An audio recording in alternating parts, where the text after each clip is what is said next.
Welcome all to Whispers in the Dark, where shadows breathe and forgotten voices stir.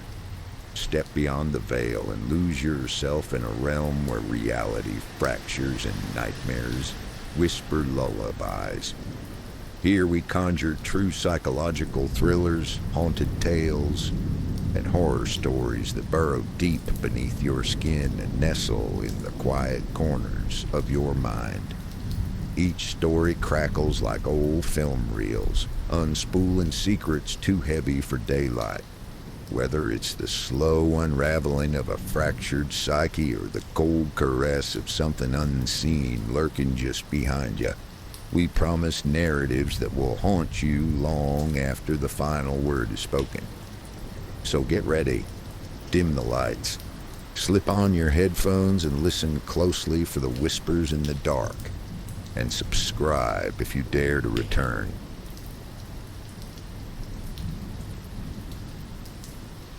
I remember the sky changing first. It wasn't abrupt like the flick of a switch, but more like ink bleeding slowly into water, deep and deliberate, a foreboding bruise spreading across the horizon as my family and I floated far out from the coast aboard my father's modest 30-foot yacht, the Solace, a name that in hindsight feels almost cruel given what followed. We'd been at sea since morning, all sunburnt noses and laughter, the smell of grilled shrimp still lingering in the galley. But by late afternoon, a pall of unease seemed to settle over the deck. My mother's voice became quieter. My father checked the radar twice without speaking, and I remember the peculiar way the wind shifted direction, like it had lost its sense of geography, carrying with it an odor that didn't belong to the ocean at all, something sweet and metallic, a smell that made the hairs on my arms rise even before the first heavy drop of rain landed on my cheek. Within minutes, the drizzle became a torrential curtain, obliterating the neat division between sea and sky, turning the yacht into an island of trembling fiberglass in a monochrome void, and somewhere beneath the cacophony of rain, on the deck, I began to hear something else, a sound threaded through the storm so faint at first I thought it was the wind, a melody that wove itself like smoke between the thunderclaps, haunting and languid, a voice not just singing but inviting, coaxing. Even in its distance, each note felt as if it knew me personally, like it had chosen me out of everyone aboard. At first, I thought maybe the radio had somehow picked up a signal, but my father shook his head sharply when I asked, and muttered for us to stay below deck. Only my curiosity outweighed my sense of obedience, so while the others descended into the cramped cabin, I stayed crouched near the starboard rail, letting the rain soak me to the bone, peering into the heaving slate water. There were shapes in it now, slender silhouettes just beneath the surface moving with fluid precision, too long and too graceful to be dolphins. Their motion, almost theatrical like dancers repeating a ritual choreographed long before human history. One surfaced then, a face so luminously pale it seemed to create its own light, eyes the color of sunlit jade, cheekbones sharp enough to cut the horizon, its lips parted in song, and the sound that came out did not belong in this century, or maybe even this world. It was beautiful in the same way a venomous bloom is beautiful, so exquisite it overrides instinct knows too late. My chest tightened in a way that felt both fearful and euphoric, and for a moment I actually leaned over the rail like a sleepwalker ready to step off a rooftop, my fingers slackening on the wet rope until something deep in me screamed louder than the music, and I stumbled backward. That was when the yacht lurched violently to port, throwing me against the cabin door and sending my mother shrieking from inside. Through the sheets of rain, I could see more of them now, 6, maybe 7, encircling us in slow arcs. Each time their heads broke the surface, the song swelled and pressed against my mind, like a tide rising too fast behind me. My father was on the radio, barking for help, but the only response was static laced with faint echoes of the same melody, as if the sirens had invaded the airwaves themselves, The bow pitched upward suddenly, and I felt the propellers groan under some unseen drag. Something was pulling at us from beneath, the deck shuddering, as if giant hands were gripping the hull. My father tried to gun the engine, but the wheels spun uselessly in his hands, and the lights flickered before going out entirely, leaving us blind except for the intermittent glow of lightning, each flash illuminating their faces closer and closer, water beading and sliding off skin too flawless to be human, hair streaming like living kelp, eyes fixed on us with patient hunger. I could hear my younger brother crying in the cabin, sobbing my name as the yacht tilted further, starboard side sinking low enough for water to lap over the rail and spill across the deck. The melody was no longer outside my head. It was in my bones, in my blood, threading through my heartbeat, until I could not remember what silence felt like. My mother gripped my arm so tightly her nails broke skin, but I barely noticed, mesmerized by the nearest siren as she rose almost fully from the water, her torso lean and muscled, skin glistening with rain and seawater, her mouth curved in something between a smile and a warning. I remember her lips moving through the song did not stop, and in a voice quieter than the storm she whispered something I could not understand, syllables that rolled like waves and yet felt sharp as coral. Then she slipped beneath the surface again, and the pull on the hull vanished.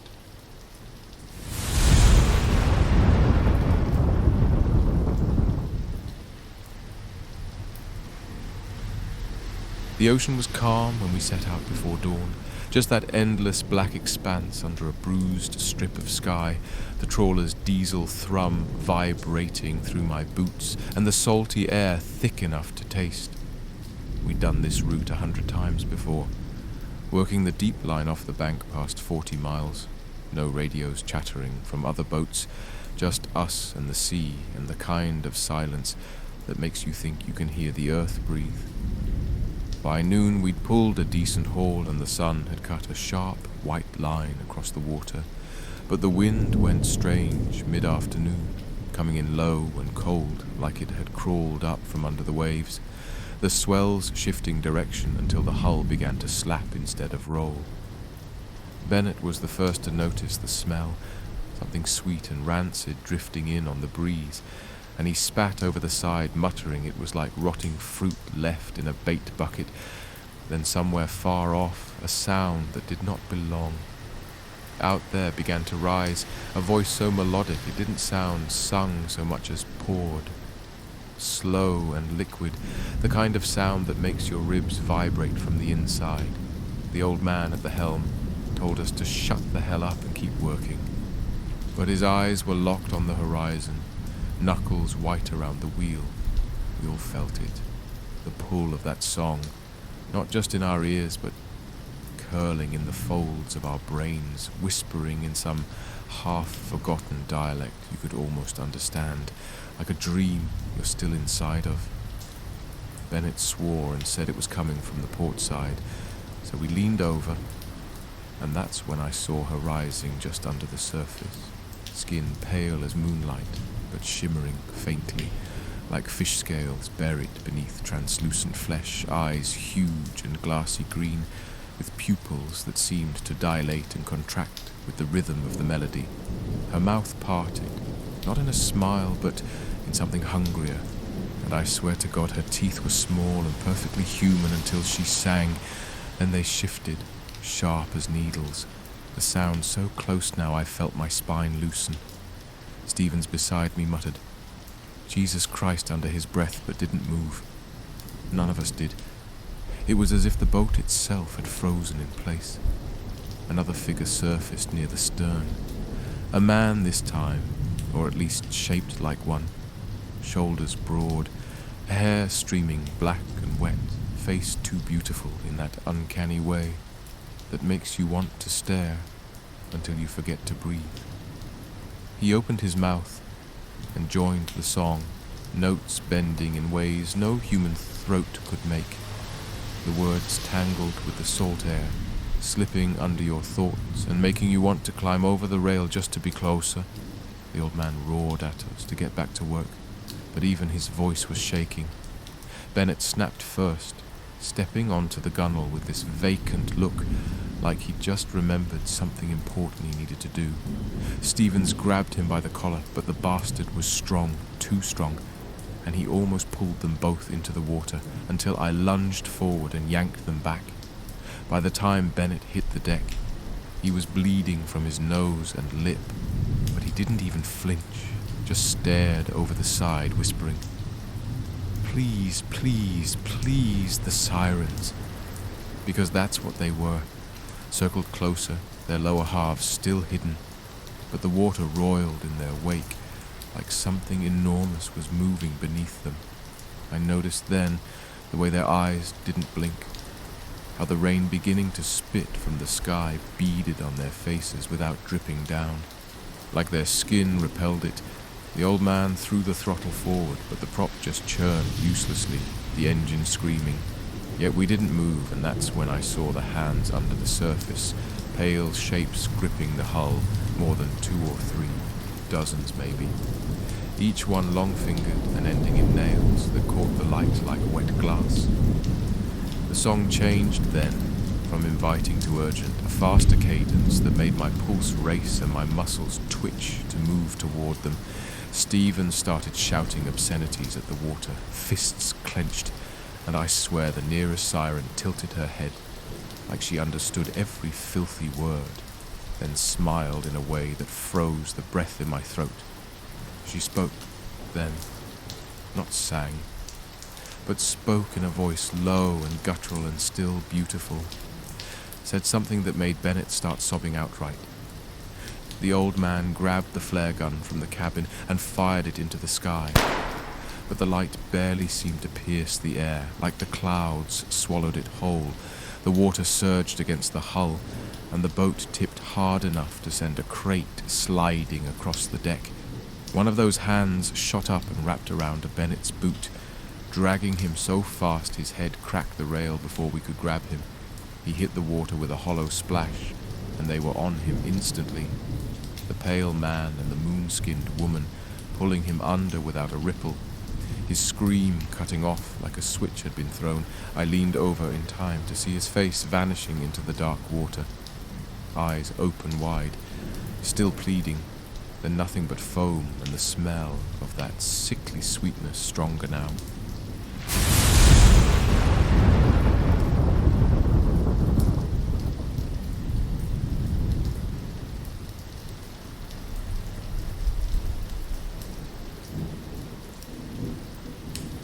We rented the lake house for 1 week in July, the kind of place that looked like a postcard in the listing but felt different in person, like the air was thicker here, older, the boards on the dock warped from years of sun and water, the lake itself so still it looked painted on. Our group of 5 had been friends since freshman year, and we'd been drinking since before sunset, cheap beer and rum from chipped mug, the sound of cicadas and the occasional loon's call breaking the quiet. Everyone was laughing too loud by the time the last sliver of daylight burned out, leaving just the glow from the string lights strung along the porch and the lake below, reflecting them like tiny constellations. Ryan dared me first, said I wouldn't swim out past the dock at night because I was a pussy, and I told him to fuck off but stripped down anyway. The water was warm on the surface, but colder the deeper you pushed, like slipping into another world, every sound from shore muffled, until it was just the slow slap of water against my ears. Halfway to the buoy, I heard something else under the surface, not a fish or the churning of my own strokes, but a hum, a note so low and resonant it vibrated through my chest. I tread water and looked back, but the others were shadows on the dock, shouting things I couldn't make out. Then the note shifted, turning into a voice, and my first thought was that someone was playing music from shore. But it was too clear, too close, a woman's voice singing low and slow in a language I didn't know. Each word curling like smoke around my brain. The hairs on my arms rose despite the warm water. Then something brushed my leg. I jerked back, thinking weed growth, but it moved, wrapping around my calf, sliding higher, the voice growing sweeter, closer, until I could feel breath against my neck. I turned and saw her half submerged not 2 feet away, eyes pale gold that caught the starlight, skin smooth and slick with droplets, like she'd just risen from the deep, her mouth curved into something between a smile and a dare.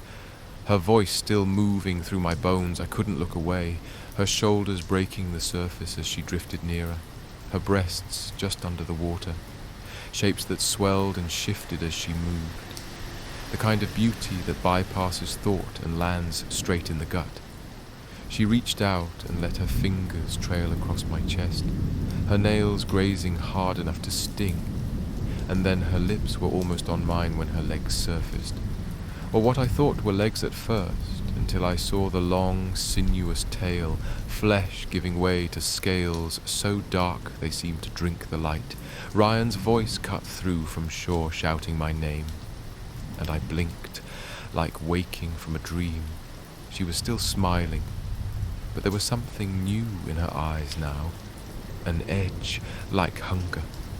She moved faster then, closing the gap, her hand sliding down my stomach to grip me hard enough to make my breath catch, and she whispered something in that same language, sweet and venomous. And I swear I felt myself being pulled under, though she hadn't moved. Another figure broke the water beside her, a second woman, just as beautiful, but with eyes black as the lake at midnight, her smile sharper, showing teeth too pointed to be human. They circled me in slow arcs, their tails stirring the water in hypnotic patterns. My head felt heavy and slow, thoughts slurring together while my body responded to them in ways I couldn't control. Behind them in the dark water more shapes shifted, shadowy forms that rose and fell with the song that had never stopped. Ryan and Jess were on the dock now, waving and shouting, but their voices sounded thin and far away.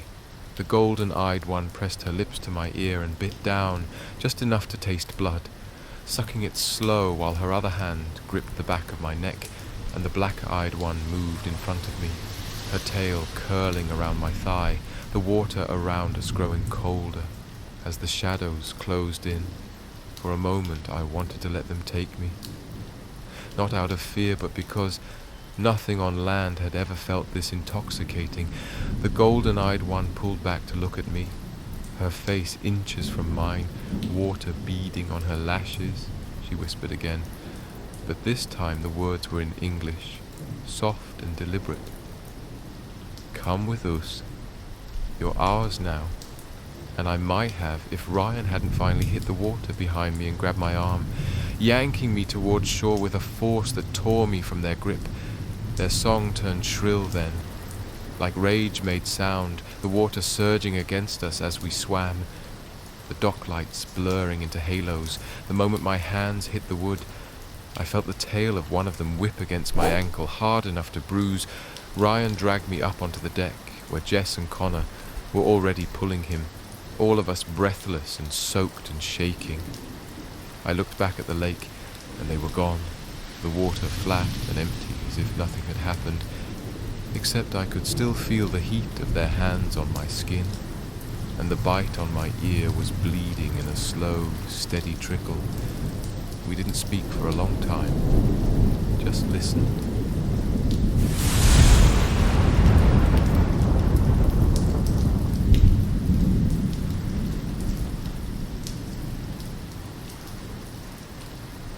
The storm came in hard from the east, not the kind you see coming for hours, but the kind that pounces in minutes, turning the ocean black and rapid, the wind howling through the gaps in the old lighthouse like it was alive, the rain horizontal and stinging as I stepped out to secure the outer walkway, boots slick against the stone. I'd been keeping this light for 7 years, solitary work that makes a man feel both powerful and inconsequential, guarding lives you'll never meet, and yet small enough to be erased in a single swell. By the time I came back in, I was soaked to the bone, the salt water crusting in my beard, the beacon turning its slow arc over a sea whipped white by the gale, And that was when I saw her. At first, just a shape against the waves, silver under the lightning, too deliberate in her movement to be debris. She was coming toward the rocks below the cliff, our arms breaking the surface, her hair long and dark plastered to her face, the kind of beauty that doesn't make sense in a place this desolate. I grabbed the lantern and went down the inner stairs to the base door, thinking she'd be dashed against the stone if I didn't help. By the time I reached the outer platform, she was there in the shallows, looking up at me, eyes a pale green that seemed to catch the light from the tower, even through the rain, her lips full and parted, as if she were catching her breath, and she spoke my name, the sound cutting clean through the storm, like a whisper in my ear, though she was 20 feet away. There was no reason she should know it, but in that moment it didn't matter. She was pleading for me to come down, her voice warm and coaxing, sliding under my ribs and wrapping around my spine. I climbed down the slick iron ladder without thinking, the sea churning around my boots as I stepped onto the lower rocks. She moved closer, the water lapping at her chest, skin so smooth the rain beaded on it without soaking in. Her breasts visible beneath the surface in a way that made heat rise in me despite the cold. And I knew I should be asking questions, should be pulling her towards shore, but instead I just stood there as she reached for me, her hand closing around mine, skin cool and soft, her nails grazing like tiny knives.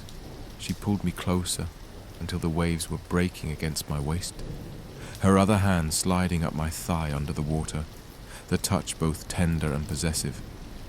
And then I felt the movement beneath her, not legs but the slow ripple of something long and muscular, scales shifting under the skin like shadows under ice. The realization should have frozen me, but her lips were on mine before I could pull away, the kiss deep and sweet and tasting of brine, her tongue curling against mine with an intimacy that made my chest ache. She whispered between breaths, her words in some language I'd never heard, but my body understood them in ways my mind refused to. The storm seemed to dim around us, the rain softening, the cold receding. She pressed herself against me, and I could feel the hard muscle of her tail wrapping around my calves, pulling me deeper into the surf. Her teeth grazed my lip, hard enough to draw blood, and she sucked at it like it was the sweetest thing she'd ever tasted. My hands were on her waist now, without remembering putting them there, feeling the subtle shifting of scale to skin to scale again. She murmured something low and urgent, her eyes never leaving mine, and the longer I stared, the more I saw there was no bottom to them. Just that pale green fading into black. Behind her in the dark, water shapes were moving quick and sinuous, just out of sight. She tightened her grip, and the waves surged higher, my boots lifting off the rock for a moment. The lighthouse a dim smudge above us. She said my name again, and this time it was not a question, but a claim, her lips finding my neck and biting down harder than before, a shock of pain lancing through the haze of desire. Her tail constricted, my knees hitting the water, more hands brushing my sides under the surface. And in the flash of lightning I saw them, faces just below the waves, all watching, all smiling, their hair floating like smoke, their eyes unblinking.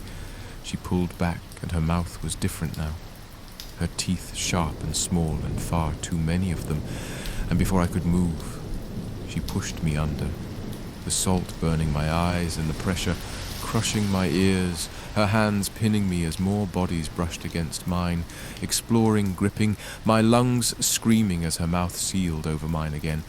But this time she wasn't giving air, she was taking it, the darkness rushing in at the edges of my vision, my heart beat slow and heavy in my skull, just before the black took me.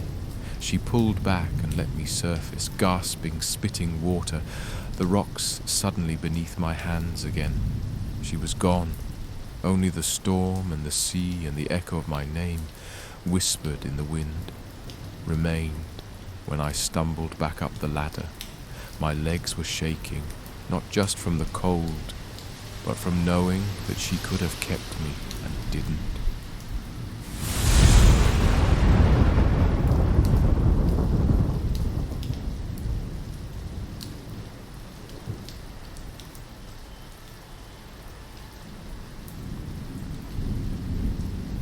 The night was humid and heavy with the smell of rain, though the clouds hadn't opened yet. The air so still the mosquitoes hovered like suspended ash in the dim light from my lantern. I sat at the far end of our rickety dock in my old wicker chair, the wood creaking under my weight, my rod propped between my knees and the tip trembling with the small licks of current that never stopped in this lake.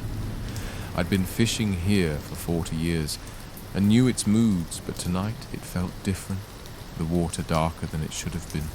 The tree line across the way, nothing but a black sawtooth against a thin smear of moonlight. My wife had gone to bed hours ago, after scolding me for being out so late. She said the air smelled wrong and I should come in, but my back hurt less on the dock, and besides, this was my church. Just me, the water, and the chance of something big biting in the quiet. Around midnight I felt a tug so subtle I almost thought I imagined it. Then another, slower, like someone testing the line. I leaned forward, reeling in a bit until the slack was gone, and the weight came through the rod into my hands, steady and deliberate. It didn't thrash like a bass or roll like a catfish. It pulled with an intelligence that made my mouth go dry. I reeled, and it came in slow. No fight, just this unnerving heaviness. And then the water just beyond the dock parted, and she rose up to her shoulders, lit by the yellow glow of my lantern, her hair long and wet and clinging to her breasts, skin pale and smooth as porcelain, eyes the green of fresh moss after rain. For a moment I thought maybe she was a lost swimmer, but then I saw there was no panic in her face, no shiver from the cold water. She smiled like she'd been expecting me, and when she spoke, it was my name, in a voice so low and warm it cut right through the years of arthritis and sleeplessness and made something deep in me stir again.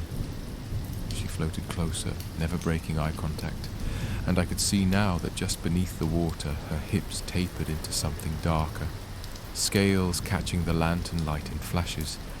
Her hands came up to rest on the dock, her nails long and pale. She leaned forward just enough for her breasts to break the surface, the water rolling down in thin rivulets that made my throat tighten. Her scent was faint, but it wasn't fish or lakeweed. It was sweet, almost like honeysuckle after a hot day. She told me she'd been watching me for years, that she knew how lonely the nights could get, how my wife didn't touch me the way she used to. She said she could make me feel things I hadn't in decades, things I'd almost forgotten, and then she licked her lips in a slow, deliberate way that made my pulse throb in my ears. I should have pulled back, but instead I found myself leaning toward her, her hand brushing my knee with a cool softness that sent a shiver straight to my groin. She laughed quietly at the look on my face, tilted her head and whispered that all I had to do was lean a little closer. She was inches from me now, and I could feel the warmth of her breath even over the cool night air, my heart pounding like it used to when I was young and stupid in the back seat of a car. She kissed me then, deep and slow, her lips softer than I thought possible, her tongue sliding against mine with a taste of salt and something metallic. Her other hand moved up my thigh with certainty, fingers curling possessively, and I swear in that moment the pain in my back vanished. My knees felt strong again, like her touch was peeling away years. But there was something under that sweetness, a tension in her grip that wasn't entirely tender. I felt movement beneath the dock, a swirl of water around my legs, as if more shapes were passing just below the surface. And when she pulled back from the kiss, her smile was wider now, showing teeth too sharp and too many of them. She whispered something in a language I didn't know, and the water surged against the dock. She yanked me forward with sudden strength, my chair tipping, my hands scrabbling at the wet wood as my knees hit the edge, the cold shock of lake water flooding my boots, her tail wrapping around my shin with the rough slickness of scales. My rod clattered into the dark as her grip tightened, my heart slamming in my chest, both from fear and from some intoxicating pull I couldn't break. She said my name again. But this time it wasn't an invitation, it was a claim, and I realized then how stupid I'd been thinking I'd found something magical, when in truth, something had found me long before tonight, and it had been patient, waiting for the exact moment I was weak enough to follow. I braced my hand on the dock to pull away, but more hands were rising from the water now, pale and long-fingered, gripping the edges of the boards on either side of me, and in the shifting light I saw more faces just beneath the ripples, all female, all smiling, all watching. Her lips brushed my ear, and she said very softly that it was time to choose whether I wanted to go quietly or make them drag me down.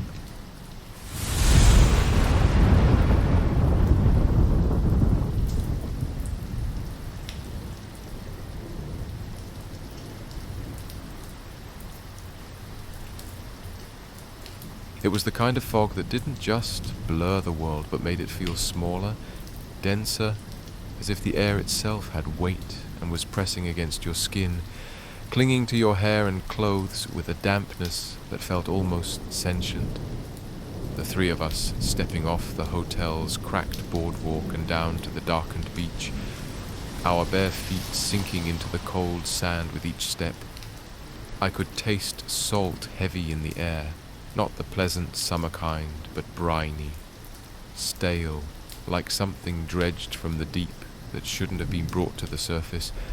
Beside me was Mark, my boyfriend of 4 years, his hoodie pulled tight against the chill, his hand brushing mine as we walked.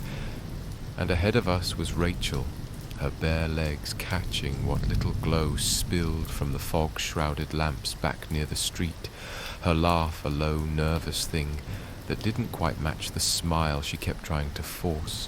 She was the one who suggested the midnight swim, a drunken dare after too many rum drinks in the hotel bar. But it was Mark who noticed the time on his phone as we reached the shoreline, 3:33 a.m., and though we all joked about the witching hour and cursed coincidences, none of us turned back. The water looked like an endless black sheet in the dim glow of the clouded moon, small waves rolling in with a sound more like whispering than breaking. The three of us stripping down to underwear, skin goose-fleshed in the cold. We ran in laughing, shrieking at the shock of it, the water swallowing us in seconds. Mark dove under first, his dark hair slicked back when he surfaced, smiling at me with teeth that chattered between grins. Rachel floated on her back, singing a little tune that got lost in the fog. But then she stopped, sitting upright in the water, her face tightening. Mark frowned, asked what was wrong. She didn't answer, just stared past us, eyes locked on something further out. I turned and saw it too. A figure waist deep in the water, completely still, long hair plastered to her shoulders, skin pale enough to catch what little light there was. She was far enough away that I couldn't make out her face, but something in the way she stood made my stomach knot. Mark called out, his voice echoing strangely in the fog, and the woman began moving toward us, not walking or swimming exactly, but gliding, her body unmoving from the waist up, the water parting silently around her hips. I felt Rachel's nails dig into my arm. She whispered that there were more, and when I turned my head I saw them, 6 pale shapes in the mist behind the first, all gliding, all silent, from different angles. Mark swore under his breath, but didn't move, as if part of him couldn't believe what we were seeing. And then the first one was close enough for me to make out her eyes, green and luminescent even in the gloom. her mouth curling into a smile that was somehow both erotic and predatory. She spoke, and it was like the sound of someone humming inside your skull, her voice vibrating in my chest. Her words indistinct but coaxing, promising warmth and pleasure beneath the cold. Her hand rose from the water, fingers long and webbed, skin glistening like oil in moonlight. She touched my chin with the back of her knuckles, and my entire body lit up with heat, an arousal so sharp it felt like hunger. The fog thickened until I could barely see Rachel anymore, but I heard her breathing fast, small splashes as she moved toward another of the women. Mark's voice trembled as he told me to swim back to shore, but it didn't sound like him. It sounded weaker, less certain. And then I saw why. One of the pale figures was behind him now, her arms wrapped around his chest from behind, her lips pressed to the side of his throat, her teeth sinking in just enough to draw a thin ribbon of blood down his skin. He gasped, but didn't pull away, his eyes glassy like he was already somewhere else. I shouted his name, but my own voice felt muffled, like the fog was swallowing sound. The figure in front of me laughed quietly, tilted her head, and before I could move, she was gone under the water, something wrapping tight around my calf and yanking me under, the cold swallowing me so fast it felt like knives cutting every inch of me open. My eyes stung as I looked down and saw her face inches from mine, her hair floating like dark smoke around us, her mouth opening wider than it should, rows of teeth gleaming as she leaned in and kissed me hard, her tongue forcing its way between my lips, tasting like metal and salt and something rotting, her grip on my leg tightening until I felt something snap in my ankle. I thrashed, but she only laughed against my mouth, dragging me deeper where the light died completely. And in the blackness I felt other hands on me, sliding over my thighs, my chest, my throat, fingers prying at my lips and slipping inside, my lungs burning as I tried not to inhale the freezing water. One hand cupped the back of my head and pushed me upward, and I broke the surface, choking, retching, only to find I was alone in the shallows, the fog curling low over the waves.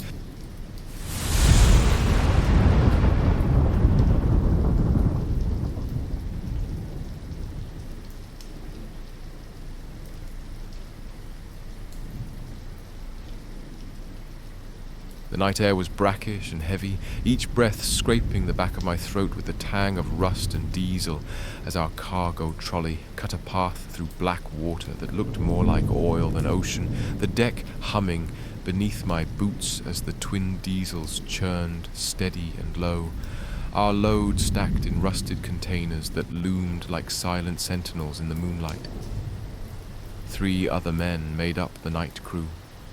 Baines at the wheel with a cigarette barely clinging to his lower lip, Santoro leaning over the railing spitting into the waves, and Big Roy checking lashings on the forward port side. None of us talked much during the graveyard shift, not because we disliked each other, but because the ocean at night made conversation feel sacrilegious, like your voice might wake something ancient from below. It was around 2:47 a.m. when I first saw her, a pale shimmer just off the starboard bow at the edge of the running lights, so faint I almost dismissed it as moonlight until it moved against the current. Baines didn't see her, Santoro didn't either, but then Roy shouted, pointing with a meaty hand toward the same spot, and this time we all saw it.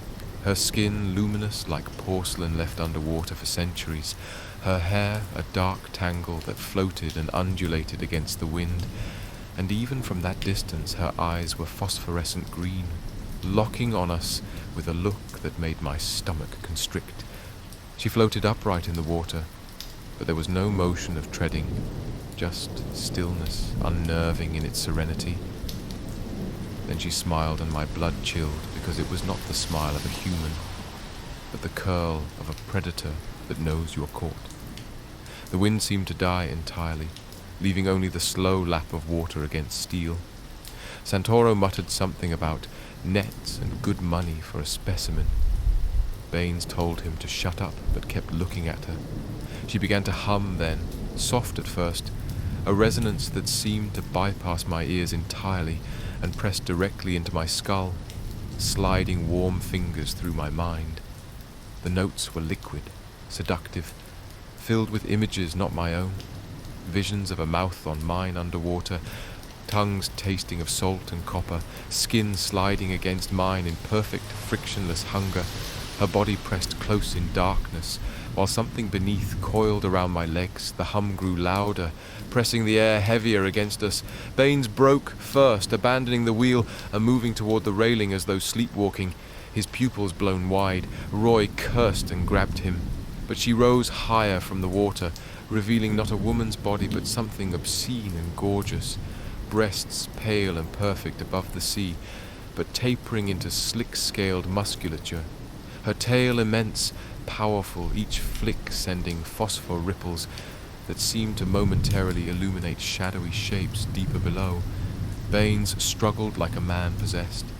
Santoro tossed a gaff hook over the side, snagging her shoulder. She didn't scream, just kept humming. Then with one movement she gripped the gaff and yanked Santoro clean over. His cry cut off by water, Baines tried to jump after him, but Roy shoved him back, shouting at me to get the wheel.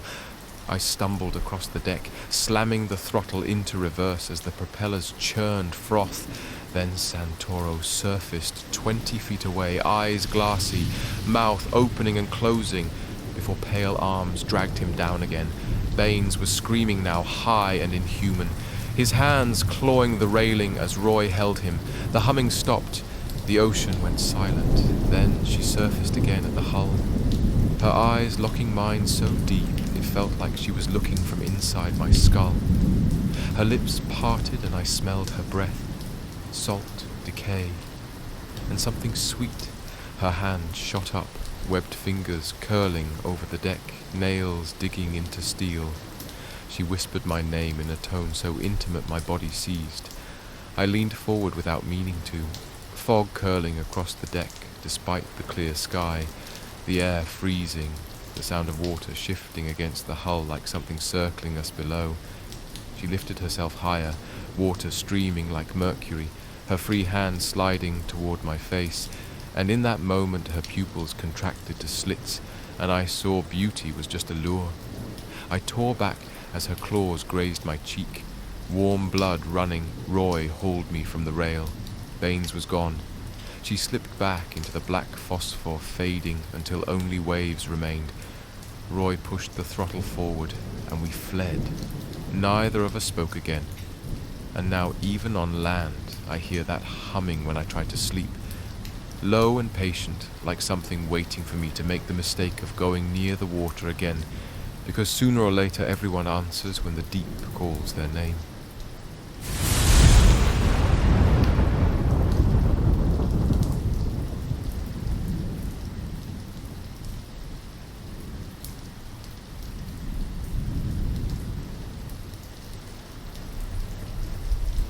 The lake was black glass under a waning moon, its surface so still it looked as though it had been lacquered and forgotten by time.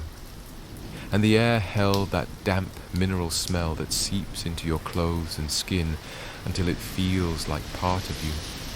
There were 4 of us crammed into a clearing barely big enough for our tents, Tyler Chain smoking with a jittery foot tapping against the fire pit, Ben already half drunk and talking about how he once swam across this lake when he was 12, and me and Erin trying to pretend the silence from the water wasn't unnatural for this time of year.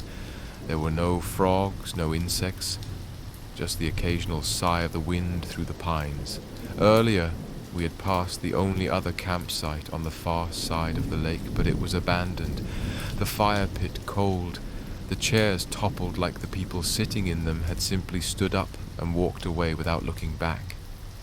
Around midnight, we heard the first sound. It wasn't singing exactly, more like the elongated hum of a woman holding a note that carried across the water with impossible clarity. At first Ben laughed and called it a loon, but even drunk his voice faltered when the hum shifted into a string of notes, melancholic, yet somehow beckoning. Erin glanced at me with wide eyes and whispered that it was coming from the center of the lake. Tyler dropped his cigarette and muttered something about this place being bad medicine, which for him was saying something because Tyler didn't believe in anything. He couldn't touch or hit. We stood there staring at the water, our breath steaming in the cold air. And then she rose, just her head and shoulders at first, skin pale as bone under the moon, hair long and black and dripping like oil, her eyes reflecting the firelight in a way that made them look alive, with something that wasn't human.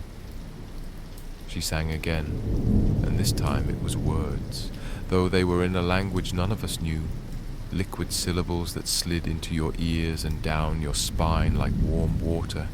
The pull was immediate and visceral, not a thought in my head except the certainty that I needed to be near her. Erin grabbed my arm hard enough to hurt, but her hand was shaking, and I knew she was fighting it too. Ben was already stepping toward the water, hands slack at his sides. Tyler cursed and tried to block him, but Ben shoved past, walking straight into the shallows without hesitation. The woman tilted her head, watching him with that patient, predatory calm of something that knows the prey will come willingly. Her lips parted just enough to show teeth that caught the moonlight, and my stomach dropped because they weren't human teeth.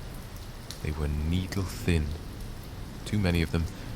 Ben was waist deep now, shivering but moving forward like a marionette. Tyler waded in after him and grabbed his hoodie, yelling for him to snap out of it, and that was when the thing beneath the water moved. I didn't see it clearly at first, only the ripple of something massive circling them. Beneath the glassy surface, a shape coiled and uncoiled, its movement slow and confident. She reached out with one pale hand and touched Ben's cheek, and his face changed, his eyes going unfocused, his mouth falling open in slack adoration. Tyler was screaming at me and Erin to help pull him back, but my legs wouldn't move. Erin too was frozen, tears streaming down her face, the hum in my head now louder than my own thoughts.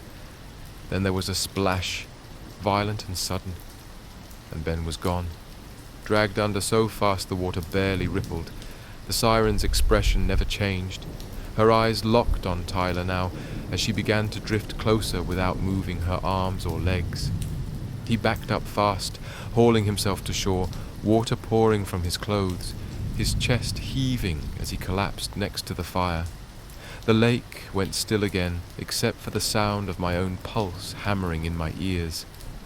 And then she began to sing once more, but softer this time, almost a whisper. I could barely hear it over the crackle of the fire. Yet it was somehow inside me, pressing behind my eyes, showing me images I couldn't comprehend, faces I didn't know screaming underwater, bodies tangled in weeds, something enormous moving in the depths behind them. Erin began rocking back and forth, her lips moving like she was silently repeating the song. Ben never resurfaced. We sat there until dawn, unable to sleep, unable to leave. When the sun came up, the lake looked normal again. Fishermen in a small boat drifted by, casting lines like nothing was wrong. Tyler muttered that we should pack and go, but Erin stood and walked to the water's edge, her bare feet sinking into the cold mud. She was smiling in that same empty way. Ben had smiled before he vanished, and when she stepped into the lake, I knew she wasn't coming back, because the siren was waiting just beneath the surface, eyes open, hair fanning around her like a dark halo, and she was smiling too. You can fight a lot of things in this world if you're strong enough, but you can't fight the part of you that wants to be taken.